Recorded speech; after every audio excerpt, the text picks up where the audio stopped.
Hi, this is the day the Lord has made. Let us rejoice and be glad in it.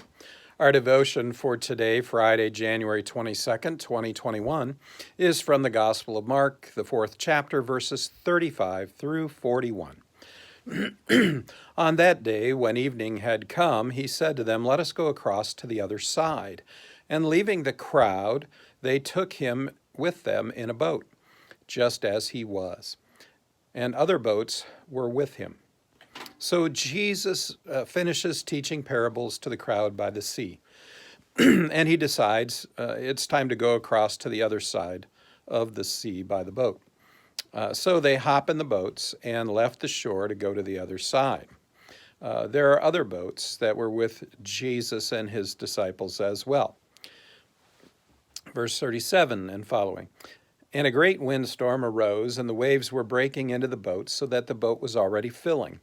But he was in the stern asleep on a cushion. And they woke him, and they said to him, "Teacher, do you not care that we are perishing?" So a great windstorm arose while Jesus and his disciples were crossing the sea.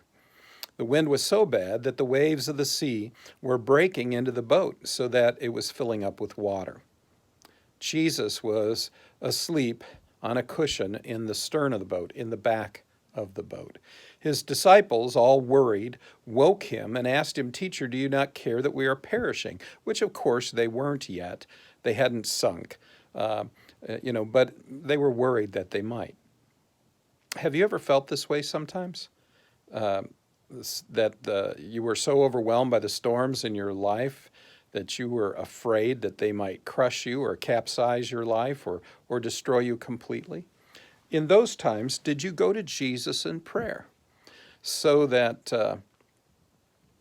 that he would hear of your complaint, that he would hear of your worry?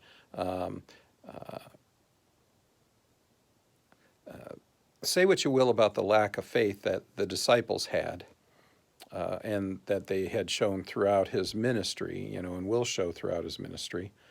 They at least turned to him in their time of need and called on him, and we should too.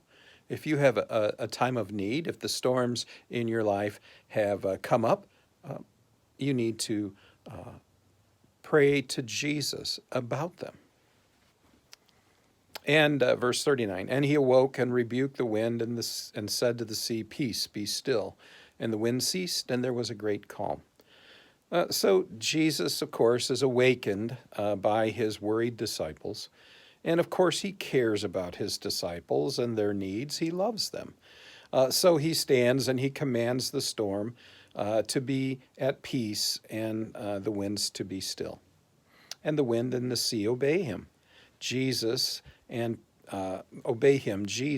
the peace is restored so that there's a great calm that's all around the disciples and the boat at sea. You see, Jesus has the power to calm the storms in our life.